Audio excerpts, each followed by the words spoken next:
Make hay while the sun shines. That adage does not apply to those who missed the deadline for the linkage of the National Identification Number to Subscriber Identification Model, who will share their experiences. High expectations for coming of the rains as farmers in Jigawa State set for a productive season. Plus, increased enrollment in Abia State primary schools with the success story of the homegrown school feeding program. It is my pleasure to welcome you on this edition of The Correspondents. It promises to be interesting and educative. I am Tessie Umeri. Many thanks for joining us. Let's begin with the update on NIN-SIM policy enforcement. The inability to link the National Identification Number to Subscriber Identification Model has become the regret of those who could not meet the deadline. To them, the frustration of not making a call can be better imagined. These defaulters are now scampering to update their SIMs and regain connection, but not without some challenges, as correspondent Chidimna Ndubisi gives us an update. The days of grace are over and the federal government's NIN-SIM policy is now in full force. Part of that policy is that those who failed to link their national identification numbers to their subscriber identification module cards are to be barred from making calls but can receive incoming calls. This is the situation at one of the NIN enrollment centers, as some whose lines have been buried rush to do the needful. I've registered NIN before, and I lost my SIM for the past 2 weeks, 3 weeks now. They said I have to recapture again. I recapture, they gave me this, and I become here every day. Since morning, see where we line up. I'm the first of those people registered earlier. Yesterday, MTN barred one of my numbers. I came around, they said there's no network. Something you are supposed to do for 10 minutes, it will take you 10 hours, 10 days, 10 months. I'm here to come and revalidate my card, so I to link with other my SIM numbers. But I've written in the list that they brought out a plain sheet. They have been written, and they said they are taking to the office. How are we going to know that it has been revalidated? Unfortunately, I lost my ATM card and I went for welcome back, and they told me that my NIN is not validated.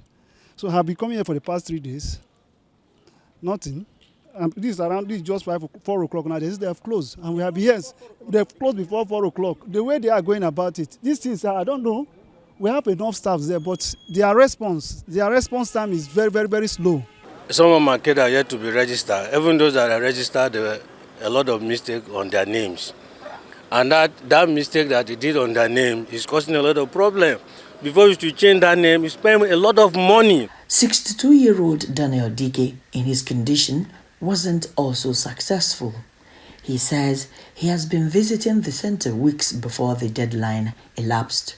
Officials of the National Identity Management Commission Zone 3 Enrollment Center refused to speak with or grant us access to the capturing area to ascertain the true situation. But the agency's Director General has this to say. There are two ways of submitting your NIN for the SIM linkage. Either you submit it to the telecommunication provider or you use the mobile app and then and submit your SIM up to, you are allowed to submit up to 7 SIM on the mobile app at a go. Whether these issues will be resolved, which will lead to the ease of linking more NINs to SIMs in the coming days, is a question begging for answer, as some are already lamenting the impact of the policy implementation on their businesses and other pressing engagements. It's important for every citizen to be properly numbered, and that gives us a means of identification, and it also gives us the ease of doing business. For children now, without NIN registration, they can't take their JAMB. So many things they require, even NYSC. Great achievement. Because of fraudsters using our line, they have to handle the line themselves. That is why they have to link it with the NIM. So in that reason, it's very, very good for them to assist us, link it. But the process is too much for us. On linking the line is too much for us. NIN enrollment is now a precondition for accessing banks, immigration, and telecommunication services. And joining us to discuss further on the issue of NIN-SIM linkage is NTA's ICT correspondent, Chimdima Ndubisi. Hello, Chimdima. Welcome to the Correspondence. Thank you so much for having me. Glad to have you this beautiful moment. Talking about NIN-SIM linkage and the issues surrounding it, we understand that 119 millions are yet to be linked. What do you have to say about that? Well, going by statistics from the Nigerian Communications Commission, about 300 million SIM cards are connected to phones, but only a little bit above 197 million are active. Then the National Identity Management Commission issued a statement on the 4th of April based on the enforcement of the NIN-SIM policy. And in that statement, it was noted that about 127 SIMs have been submitted for linkage. 127 million have been submitted for linkage.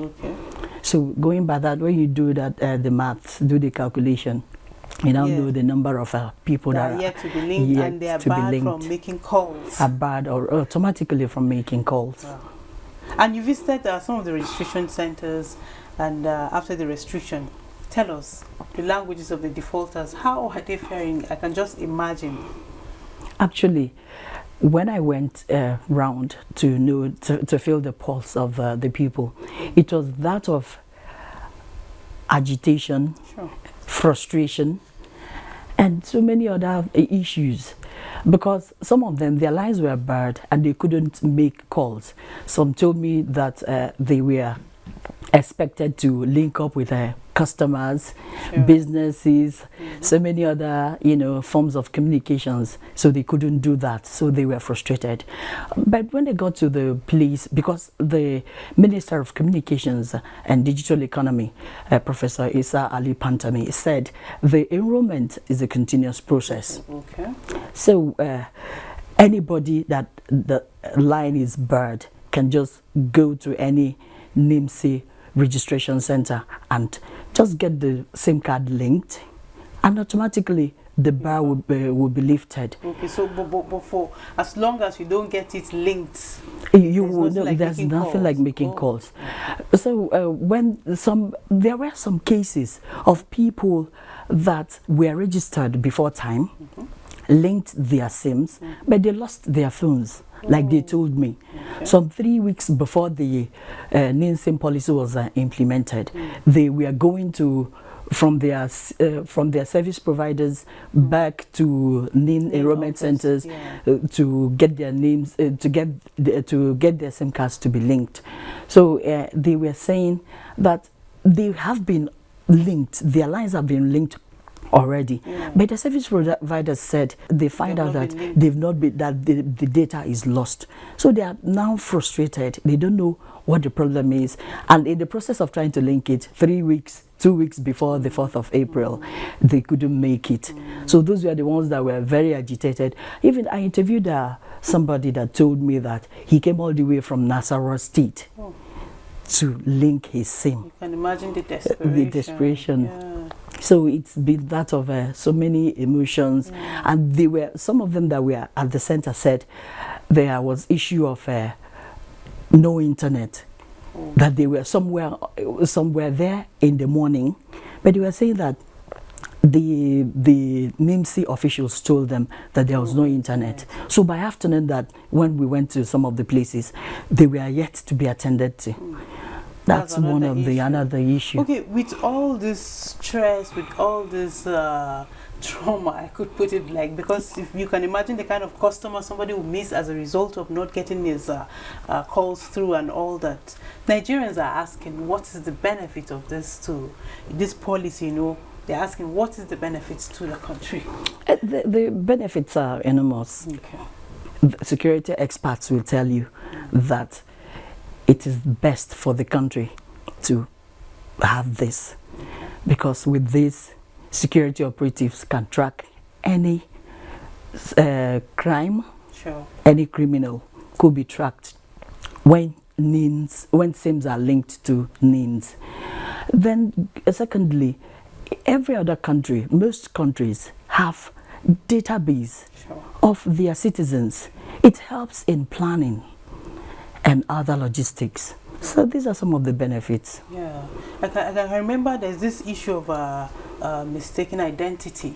Somebody committed a crime and then another person was taken as a result of probably the SIM card. So I'm sure this will address such kind of issues when you know this is my own SIM card registered under me. Nobody will actually use it for crime and then you'll be implicated for no reason. Exactly. Yeah, thank you so much, Chidima. I hope we can actually go on, especially to those people that are waiting for rush hour. What do you think is their fate and how long will they take to get their SIM cards, replaced? If you download NIN-SIM mobile app, then within minutes, SIMs can be linked to NINs. Within minutes. It doesn't take time. You just download the app and follow the prompt.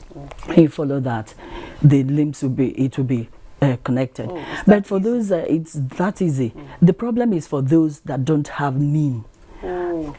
That don't have national identification number. That's the problem. They have to go through that process. As long as you have your NIN number, all you need to do is to download the app, the NIN-SIM app, and then link. Okay, Chimdima, thank you so much for enlightening us this beautiful moment on this issue that is bringing so many troubles to so many people. Hope to see you some other time on the program to discuss other interesting topics. Still to come, Ministry of Humanitarian Affairs create more access to education through this homegrown school feeding program. Join us again.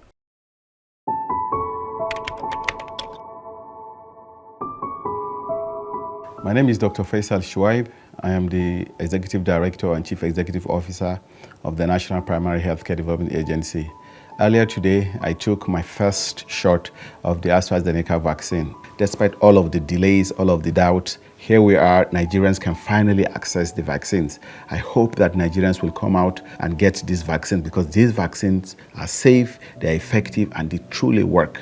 Over the course of the next few weeks, we have to continue wearing face masks. We have to do social distancing. But I know eventually once we're able to get herd immunity, then we'll be able to stop all of these non-pharmaceutical interventions. To get the vaccination, you should go to the NPHCDA website. There's a link on there that you click and you can register and schedule exactly where you want to get your vaccine.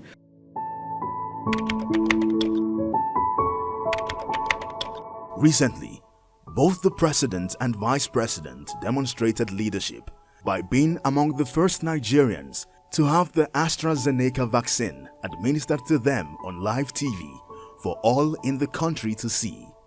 Subsequently, many federal ministers, political leaders, and members of the Presidential COVID-19 Task Force have publicly taken the vaccine to follow in the footsteps of President Buhari and Vice President Oshibaja. To obtain it yourself, please go to the NPHCDA website. There is a link to click on in order to register and schedule your vaccination. In the meantime, please continue to wear face masks, wash your hands frequently, use hand sanitizer, and observe social distancing. This message was brought to you by the Federal Ministry of Information and Culture. Welcome back to the Correspondents. Let's take you to Jigawa State as farmers look forward to boosting food sufficiency. This is the second quarter of the year and expectations of rainfall is building up in the north, with farmers warming up for the 2022 cropping season in Jigawa State. Correspondent Mohammed Askira reports that farm clearance and deployment of organic manure, among other preparations, are on top gear ahead of the season.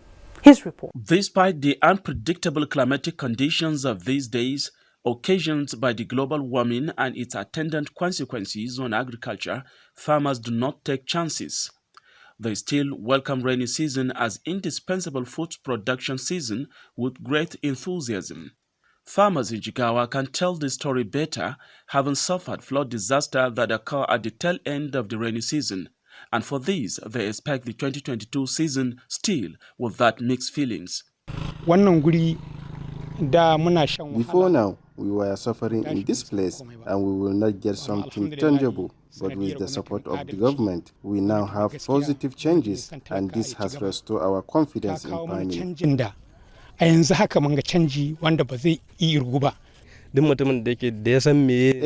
who is wise should not go anywhere in search for money because farming is now new money spinning industry for us.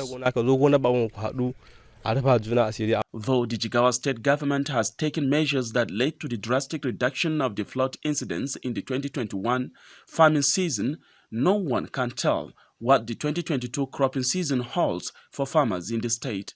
We have to open off a little bit of more channels to divert water for dry season use, where we experience water might be so much. And that we are discussing with a very renowned Holland flood control consultants to design the program so that we will certainly find some way to divert the water when flooding occurs so that it can be used for irrigation at the dry season. We are looking at the whole holistic approach to this, and by special grace of God, we will find some solution to the flooding problems in Jigawa State. The Nigeria Meteorological Agency, which advises government and citizens on all aspects of weather and climate, gives an outlook in its seasonal climate predictions that Jigawa is one of the states to experience shorter growing season with rainfall to begin around July 2022. Given the uncertainty of the rainy season occasioned by the changing climatic conditions, farmers around riverine areas and wetlands in the state have had to shift their attention to irrigation farming, where they would have control over the farming activities. However, for those who cultivate a plain land like this one, rainy season has no alternative. The press remains that the farmers experience dry spell-free cropping season for bumper harvest at the end of the season. The 2022 season is unique in another dimension because it's coming at the season of politicking, which demands for farmers' involvement, a situation many feared it may affect the production capacity of farmers in the state. I don't think our farmers will play with their farm because we have already put them on track. If you did not plant, what other sources do you think you can get? So I don't think our farmers will divert their attention to politicking. This is one aspect and this another aspect. So concurrently, everything will be taken care of. Agricultural experts advise farmers in Jigawa State not to embark on early planting as there might be a delayed rainfall, and when the right time comes, they should opt for short-seasoned improved cropping for better yields. We have started sensitizing our farmers on general aspect of cropping activities, from land clearing, to planting up to harvesting. So we have started our sensitization since January. But now that we have this additional information, which means we have to emphasize more to our farmers in order to avoid maybe early rainfall or cessation. What we are telling them, what we are going to continue to preach to them is to get what we call early generation seed.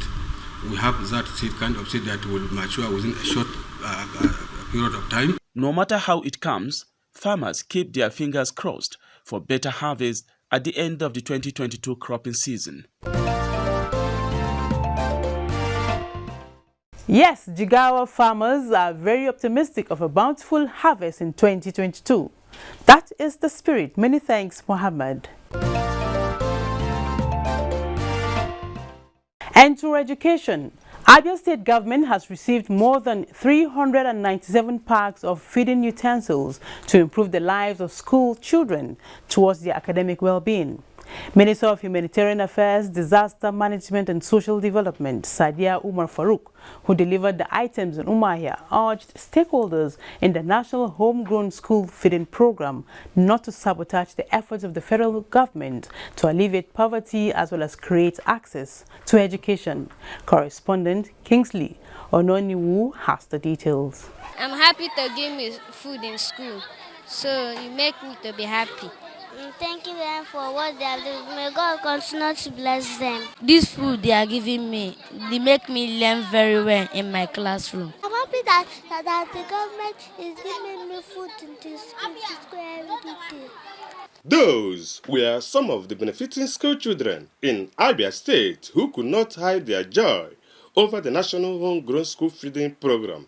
The Minister of Humanitarian Affairs, Disaster Management and Social Development, represented by the Deputy Director, Humanitarian Affairs in the Ministry, Charles Anelo, noted that the school feeding program is one of the federal government's intervention initiatives under its social investment program, which has played a pivotal role in the fight against hunger, malnutrition, and unemployment in the country. She therefore enjoined the operators of the program to live above board in order to enable government to realize its aims and objectives. Our advice has always been that all those who are in the chain of implementing this program should know that we are dealing with the future of this country. The social investment focal person in Abia State, Chinenye Nwogu, the State Program Manager, National Homegrown School Feeding Program, Gabriel Ahmonye, and other stakeholders commended the President Muhammadu Buhari administration for initiating the Poverty Alleviation Program, which they said have tremendously impacted both the education and the economic status of the state. One of the key objectives of this program is to keep children out of street. In Abia State, we've been able to keep many of the children out of street and they are now back to school. It is one of the best things that has happened to the school system and to the children, to the nation at large, because this has touched their life at the rural level. In some families, some of them don't come to school with food, but with this program, they can feed very well. I stand to thank the President, His Excellency, President Muhammadu Buhari, for initiating this program. At the moment, about 3,500 cooks have been engaged in Abia State to carry out the school feeding program. Some of the cooks have this to say. This thing has made me to know how to operate accounts, and also it has helped me to have some change in my account. Now my husband can say, "Mommy, do you have something?" I will boastfully say, "Yes, I have something in my account." It has changed my life. I'm proud to be one of the people that are cooking in School Road Primary School, Umahia. I'm doing well. Even my children, they are going to school. I'm paying their school fees with ease because they pay us. I'm a young widow. So since this empowerment has been going on, it has been helping me and my family. So since then, I can feed my children. I can pay my children's school fees. It affected me positively because some of my children yet in the school. It helps a lot in sponsoring them. I'm happy with the program, even with our president and our governor here. Abia State is one of the states that wholeheartedly queued into the national homegrown school feeding programs, judging from its numerous success stories in the state.